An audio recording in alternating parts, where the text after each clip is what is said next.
দেখুন, প্রথমত হচ্ছে যারা গ্রেপ্তার হচ্ছেন, কারা গ্রেপ্তার হচ্ছেন, যাদের বিরুদ্ধে হয় পোস্টপোল ভায়োলেন্সের অভিযোগ আছে, অথবা যাদের বাড়ি খুঁজে সরকারি ত্রিপল, সরকারি জিনিসপত্র পাওয়া যাচ্ছে, কারো বাড়িতে অস্ত্র পাওয়া যাচ্ছে।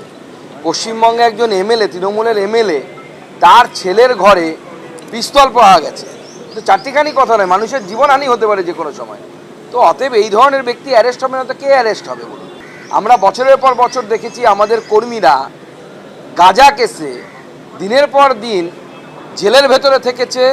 শুধু তাই নয়, যত গাঁজার কথা আমরা দেখেছি পুলিশের কাছে থাকার কথা, কিন্তু সেই গাঁজা যদি পুলিশ সব একসাথে নিয়ে আসে না, পশ্চিমবঙ্গে গাঁজায় ভরে যাবে, এরকম অবস্থা। এদিকে দেবরাজ চক্রবর্তী ঘনিষ্ঠ আরও এক তৃণমূল কাউন্সিলর গ্রেফতার। বিধাননগরের 6 নম্বর ওয়ার্ডের তৃণমূল কাউন্সিলরকে গ্রেফতার।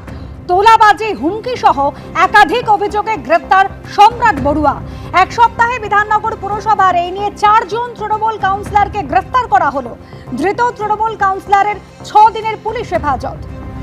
বৃহস্পতিবার গ্রেপ্তার করা হয়েছিল সুজিত বসু ঘনিষ্ঠ কাউন্সিলর রঞ্জন পোদ্দারকে। তোলাবাজি, দুর্নীতি সহ একাধিক অভিযোগ রয়েছে এই রঞ্জন পোদ্দারের বিরুদ্ধে। এরপর সোমবার গ্রেপ্তার 26 নম্বর ওয়ার্ডের তৃণমূল কাউন্সিলর সুশোভন মণ্ডল। 15ই মে ধৃত দেবরাজ চক্রবর্তী ঘনিষ্ঠ তৃণমূলের কাউন্সিলর সমরেশ চক্রবর্তীকে। প্রমোটারকে মারধরের অভিযোগে গ্রেপ্তার করা হয় সমরেশ চক্রবর্তীকে। আর ভোট পরবর্তী হিংসার অভিযোগে গ্রেপ্তার সুজিত বসু ঘনিষ্ঠ তৃণমূল নেতা। অভিযুক্ত দক্ষিণ দমদম পুরসভার 35 নম্বর ওয়ার্ডের কাউন্সিলর পার্থ ভার্মা ওরফে টিঙ্কু।